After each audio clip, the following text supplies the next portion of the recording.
O Joba me deixou muita vontade em relação a todas as possibilidades. Eu tenho um poder de veto, então isso foi uma ação que o Joba fez que me deixa confortável nessas escolhas, né? Não há nenhum tipo de imposição, nem do clube, nem do Joba. As decisões Facilita, né? todas passam por mim e eu tenho um poder de veto em todas elas. E a gente tem construído isso muito coletivamente, que eu acredito que é a forma mais fácil de nós acertarmos. Adriano Souza, conversando uma vez com um dirigente de um clube aqui de Campina Grande e pedindo a ele para fazer o que eu vou pedir também, uma avaliação em relação aos adversários do 13 na Série D do Campeonato Brasileiro, e ele me surpreendeu com a seguinte resposta, né? Olha, o que meus adversários vão fazer vai depender muito do que eu fizer. Vai depender muito da qualidade do time que eu vou formar. Né? Se o meu grau de dificuldade... Se eu formar um time meia boca, todo e qualquer adversário vai ser complicado para mim, não é? Então, fazendo essa ressalva, qual a análise que Adriano Souza faz em relação aos adversários do Galo na Série D? Nós temos uma análise, ela é plural. Primeiro porque eu entendo que o 13 é a equipe de mais tradição dentro do grupo. E isso é um ponto que tem que trazer um peso e uma responsabilidade, mas também pode nos potencializar. Romildo, eu enxergo muito futebol assim. Eu analiso muito os adversários e ajusto a minha equipe sempre em função daquilo que o adversário tem de potencial positivo e negativo, mas esse ajuste ele é periférico. O núcleo ideológico da forma que nós vamos jogar, ele não vai mudar. E aí eu concordo, eu não sei quem foi essa pessoa, mas eu concordo que, claro, aquilo que o adversário vai conseguir fazer de dificuldade, trazer dificuldade pra gente, vai depender da nossa capacidade de se impor. E é isso que eu estou tentando construir aqui no 13, que nós sejamos uma equipe de imposição, que nós tenhamos a iniciativa do jogo, que nós tenhamos o controle do jogo sempre que possível. Claro, numa competição como essa, é impossível você controlar o jogo inteiro, mas que a gente tenha o máximo possível de controle através daquilo que a gente pode fazer positivamente e direcionar a ação do adversário para que eles sim sejam modificados e saiam daquilo que é a sua característica principal em função da forma que nós jogamos. Para isso a gente precisa ter iniciativa, precisa ter protagonismo, precisa ter o controle, precisa ter o domínio da bola. Eu gosto da ideia de quem tem a bola manda no jogo, controla as ações do jogo. Então estamos tentando criar isso. No sábado foi um exemplo disso. Nós, durante os primeiros 20, 25 minutos, o Sport não conseguiu fazer nada, sub-20, em função da nossa imposição. Depois começou a cansar, o Sport começou a pôr um pouco mais de força. E é isso que eu estou tentando construir aqui. Que a gente tenha o controle do jogo e que a gente seja o protagonista sempre nos nossos jogos. A gente tem no grupo equipes de maior orçamento, né? Retrô, Serra Branca, são equipes que têm um orçamento maior que o nosso. O Sergipe acabou de ser campeão, mas com a perda do William, acho que vai um baque grande para uma equipe como o Sergipe. Mas acho que a gente vai ter um bom nível de protagonismo sim, e vamos enfrentar qualquer equipe de igual para igual. Esse novo formato, na sua opinião, esse novo formato da Série D facilita alguma coisa, visando lá na frente a permanência, a classificação, chegar o quanto mais longe melhor, chegar a uma própria final? Esse formato com 96 clubes, eram 64, né? Agora tem uma coisa também, Adriano, a gente comentou aqui durante o Campeonato Paraibano, né, uma fala do Pisa que chamou muita atenção à frente do Campinense, em que ele dizia do jogo de ida contra o Souza que a postura do Campinense lá deveria ser de vitória para, se na pior das circunstâncias, o empate viesse. Isso me preocupou muito. Eu fiz uma crítica aqui à visão de um treinador do Campinense nesse sentido, porque ali só se falava, naquele momento, em garantir calendário do ano que vem. Isso. E 13 Campinense jogando Série D, eles têm que pensar em título sim. Eles têm que pensar em título. O Itabaiana, o Barra, eu sei que é um investimento, é uma SAF lá de Santa Catarina, foi campeão agora contra a Chapecoense, mas se não pensar grande, se pensar só em calendário, talvez não venha nada. Né? Então assim, essa forma de disputa, se for ficar pensando só, vou chegar à terceira fase, ano que vem tem calendário, é muito pouco. Né? Então, não sei se você pensa dessa forma, mas tem que pensar maior.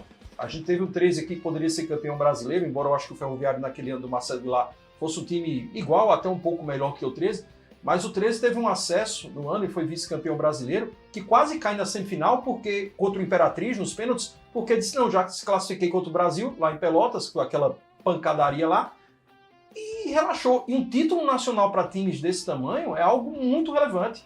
O Botafogo é campeão da Série D de 2013.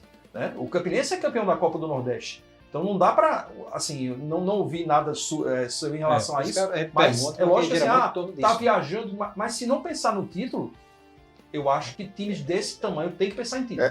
Porque se tem um título nacional acessível, algo acessível além do estadual, hoje é a Série D, muito mais do que a Copa do Nordeste, eu acho. Uma questão diferente, mas é uma ampliação daquele debate que a gente já vinha travando aqui, que inclusive vem lá da Série A. Se você observar direitinho, a gana, a vontade, né, o desejo, né, maior pelo título para algumas equipes, né, vão às vezes ficando em segundo plano e já tem gente satisfazendo com pré-libertadores, Copa Sul-Americana. Aqui a gente se apequena quando pensa em se classificar do campeonato, uma Série D, tá bom demais. A gente queria saber do Adriano Souza como é que ele pensa com base na pergunta que o Marcos Júnior fez. Facilita chegar o mais longe possível, buscar ali o título nesse novo formato? Né? Vamos lá, vamos por parte, tá? Eu concordo com o Gustavo.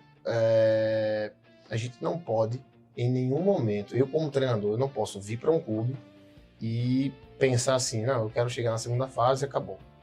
Terceira fase acabou. Isso. Eu não posso ir, porque senão não faz sentido ir para um clube. Claro que a gente entende as realidades, mas futebol é o único esporte do mundo onde tudo pode acontecer. O 13 hoje não tem uma estrutura e nenhum poder financeiro que o coloque como favorito numa Série D. Mas eu entendo que pela torcida, pela tradição, pelo peso que tem o clube, as pessoas que estão no clube precisam pensar grande. Claro, respeitando os devidos processos. Mas sonhar com os pés no chão, como eu já ouvi, né? Você tem que trabalhar, não é só sonhar. Exato. Né? Mas com os pés no chão. Exato. Claro que garantir o calendário para o ano que vem é o primeiro passo. E aí a pergunta faz sentido porque eu acho que esse formato, antes eram 8 clubes na primeira fase, agora são 6, então classificam a mesma quantidade, 4. Então já facilita a passagem de fase. O aumento dos clubes gera uma dificuldade maior de se chegar ao título, porém, eu acredito que muitos dos clubes que vão jogar a Série D com esse aumento, cai também um pouco de qualidade, principalmente na primeira fase. Né? Isso facilita um pouco mais. O outro ponto é, com essa ampliação, você fica mais fácil para garantir o calendário, né? Porque abre-se uma nova alternativa, que é ao chegar na terceira fase, você garantir calendário para o ano que vem. Isso facilita um pouco. Antes teria que ter, no caso do 13, nesse momento, teria que ser só com acesso. Isso. Então acho que fica mais fácil nesses aspectos, mas acho que o 13 tem que pensar assim longe. Eu não vim para o 13 e em nenhum momento eu vou falar com os atletas, ou falar com a minha comissão, ou falar com a torcida, dizendo que o objetivo do 13 é somente chegar na terceira fase. Meu objetivo é ser campeão, pelo menos pensar, na pior das hipóteses, pensar em conseguir o acesso. Depois que tivermos ali entre os 4 classificados, esse ano 6, né, ainda tem essa vantagem, aí sim você tem que alimentar o desejo de ser campeão também. Tem um processo ainda facilitador, né? Mesmo na segunda fase você pode contratar atletas daqueles clubes que foram eliminados, isso pode gerar uma possibilidade de melhorar a equipe futuramente, mas eu concordo que a gente tem que ter a missão. Bom, eu disputei agora o Campeonato Paranaense com a equipe que tinha o menor orçamento, a menor estrutura, e o discurso era muito de manutenção. Se não cair, tá bom. E na primeira fase nós fizemos a segunda melhor campanha geral. Então, assim, era minha obrigação fazer os atletas acreditarem que aquilo era possível. Né? E aí conseguimos calendário para o clube e tudo isso. Eu não posso alimentar, como treinador, um desejo de não acreditar nisso, senão equipes como na Inglaterra, recentemente, eu esqueci até o nome. O Leicester foi campeão. Sim. Agora você vê na Itália depois, o Como, que é uma equipe pequena, Isso. fazendo uma grande campanha ali, brigando por vaga na Libertadores. Na Champions League. Isso. Então acho que a gente precisa acreditar nisso, porque o futebol permite isso. O Adriano traz à tona uma questão muito interessante e que também não deixa de ser uma das vantagens desse novo formato. Porque mesmo antes desse novo formato, o fato é que muita gente participava da Série D por participar, por ter um mínimo de calendário assegurado. Não entrava com, por exemplo, o objetivo de um 13, de um Campinense, que já conseguiram acessos e mais acessos ao longo da sua história. Aqui pertinho da gente, o Botafogo campeão brasileiro, inclusive, da Série D. Por quê? Porque tem uma boa parte dessa turma que está aí que vai participar só para preencher calendário. E não é o caso e nem o objetivo de uma equipe, né, da grandeza do 13. Não pode ser nunca. Né? Acho que esse ano ainda vai acontecer isso. Eu sei de algumas equipes já que estão reduzindo o orçamento para a Série D, algumas abrindo mão de seus atletas, equipes da Bahia, por exemplo, já tive informações, mas o 13 não pode pensar dessa forma. Independente de já ter ou não ter o calendário garantido, acho que os 13, toda vez que entra em campo, não pode pensar diferente. Eu ia fazer uma pergunta, você já abriu praticamente respondendo, né?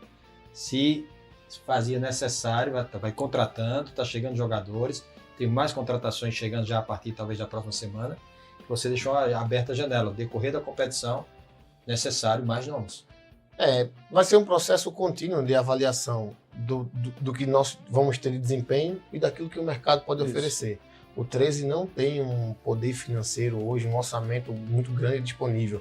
Estamos num processo de reformulação e de redução de folha salarial. O nosso desafio é reduzir folha sem reduzir qualidade. Se possível, tendo um acréscimo de qualidade, né? Um dos motivos, eu acho que pelo qual o 13 me procurou, e eu tenho certeza que isso é um dos motivos, porque isso não foi me perguntado no processo seletivo. Consegue desse mercado essa equação? Consegue. E aí é a capacidade do treinador de ter uma boa análise de mercado. Em função disso, eu tenho na minha comissão técnica pessoas que são especialistas em análise de mercado, mas também a capacidade que nós temos de acreditar no potencial do jogador e desenvolver esse atleta. Eu vou te dar um exemplo. Agora no Campeonato Paranaense eu tinha 2 atacantes que custavam os 2 juntos ali R$12 mil. E de um clube sem divisão, um foi negociado para o Cuiabá, para a Série B, e o outro foi negociado para o Figueirense da Série C. Ano passado eu estive no Foz na segunda divisão do Paranaense e um jogador saiu de lá, outro atacante, para o Operário diretamente na Série B, inclusive eu enfrentei agora. Você precisa ver o potencial, inclusive a gente fez apostas desse tipo. O Zé Felipe é um jogador que não chegou a ser anunciado, mas está aí, já participou do jogo treino, inclusive já fez um dos gols. É um atleta de custo baixíssimo, que eu enfrentei ano passado na segunda divisão de Pernambuco, vi características, recentemente estava na Áustria, e falei com a diretoria para a gente apostar num atleta desse, porque é um atleta que pode inclusive virar um ativo futuro, uma futura negociação para o 13. Importante. Adriano, quero agradecer a sua participação. O pessoal está dizendo aqui, traga o Thiaguinho, nem joga no CRB. O salário do Thiaguinho hoje, o 13, no momento, eu acho que não paga. Acho, né? Gostaria muito do Thiaguinho aqui, mas é difícil, é um jogador que ganha muito. Thiaguinho foi meu atleta, inclusive, no Sub-17 do Náutico. E do Sub-17 ele sobe direto para o profissional e faz o ano que faz, e é negociado do Flamengo. Até hoje é a maior venda da história do clube. E eu fico feliz de ter participado nisso. Ô Adriano, só para finalizar da minha parte, por que não foi aproveitado nenhum, digamos assim, a gente teve um campeonato paraibano, com todo respeito, né, meio que sofrível. Isso a gente fala aqui praticamente em todo o programa, né? Mas ainda assim, algumas peças despontaram em vários clubes aí que disputaram recentemente o campeonato paraibano. O fato de praticamente nenhum desses jogadores defender o 13 na Série D foi por conta de desinteresse do 13, melhor opção que os jogadores encontraram, questão financeira. Por que não tivemos nenhum destaque do paraibano no novo elenco do 13? Olha, desinteresse não foi. Nós chegamos a avaliar alguns jogadores, 2 jogadores do Nacional de Patos, que fez uma grande campanha, analisar características, analisar valores, e 2 a 3 jogadores do Campinense também entraram nessa avaliação. Um deles, por sugestão minha, outros 2 por sugestão do Joba. É verdade que o Campinense teria proposto ao 13 emprestar jogadores? Não tenho essa informação. Se é verdade, não chegou para mim. Seria normal para você, do maior rival, você ter jogadores emprestados? Coisa que eu nunca vi na história aqui. Olha, eu acho que para mim seria normal em função do que o Campinense não tem o calendário e que tinha lá bons jogadores. Agora, se seria o ideal... Um erro de um jogador desse pesaria quanto? Um pênalti perdido, uma bola mal recuada. Pois é. Eu não aceitaria. Na cabeça do torcedor o peso, né? Sinceramente, eu não aceitaria. Não estou falando só profissionalismo de ninguém, até porque a gente está citando esse ou aquele jogador. Mas isso é muito estranho. Qualquer erro, né? E outra coisa, se um cara desse dá um título ao 13, ele volta pro Campinense ou não? Tem tudo isso. Então, assim, é bem estranho. Quando me disseram isso, eu achei um bom muito questionamento. Eu acho que o atleta não se submeteria a fazer nada de errado nessa circunstância, porque é a carreira dele e hoje todos os jogos são acompanhados. Ele é profissional do futebol, mas confesso que seria um pouquinho estranho também. Nós avaliamos jogadores, Romero, inclusive um do Campinense, mas que foi para um outro clube e tinha um salário muito alto para aquilo que é a realidade do 13. Para que não confundam, né? Como o Vários falou, não é questão de alguém que jogou no 13 não poder jogar no Campinense Não, ou vice-versa. vários Isso já vão jogar. aconteceu historicamente. É questão do empréstimo. É o cara de tá no 13, mas com vínculo com o maior Campinense. rival ainda, né? É, Adriano, isso obrigadão, tá. viu? Boa sorte aí, parabéns pela lucidez aí e pela simplicidade das palavras, né? Aqui eu não estou para julgar e dizer que o mau campeonato feito pelo 13 no Paraibano tem esse ou aquele culpado, né? Até porque a gente, quando faz isso, também desmerece o que o outro fez de bom para estar lá. Né? Mas, infelizmente, acho que o discurso, aí eu não estou pedindo sua opinião, mas é um relato meu, do Roberto Fernandes não batia com a realidade do 13. Desde o começo, humilde. A gente debateu muito sobre isso. A gente precisava de pessoas que jogassem simples. Talvez o feijão com arroz é que o 13 precisou já ter no discurso para trazer sua torcida para o lado. Porque não adianta chegar aqui também dizendo, não, vamos contratar Messi, Cristiano Ronaldo, não, a realidade do 13 é essa, e depois o cara dizia, e aí? Né? Então, assim, infelizmente, eu acho que o 13, num momento de tamanha dificuldade, depois de um centenário tão ruim, que foi o ano passado, o Roberto Fernandes não entendeu aquele momento do 13, né, e as entrevistas elas afastavam o torcedor. Acho que o seu estilo, não estou falando sobre os méritos do Roberto Fernandes, que assim nas entrevistas falava muito sobre o que conquistou fora daqui. Se não conquistar aqui, como você disse lá no começo, ninguém vai lembrar, ou pelo menos não vai ser uma boa lembrança. Então acho que jogar claro com o torcedor que está triste, que está magoado nesse momento, seja, digamos, o caminho mais correto e honesto. Vem triste e magoado desde lá de trás, né? Desde o não acesso há 2 anos. Eu penso da mesma forma, Álvares. Penso da mesma forma. Inclusive, é um desafio para não só você, Adriano, mas para todo mundo que vier para cá, porque o legado que ficou não foi legal. Eu tenho certeza que Paiva, um abraço para meu amigo e irmão Paiva, toda a direção do 13, não esperava isso. Mas são coisas do futebol. O 13, quando eu digo não esperava isso, é a questão de ter que repor tanta peça, né? Ter que refazer tanta coisa. Mas é vida que segue e a gente deseja a você toda sorte do mundo. Né? Você passa muita coisa boa e eu tenho certeza que vai fazer sucesso aqui no 13, porque nós temos dito, o sucesso dos nossos clubes é o nosso sucesso também. Com certeza.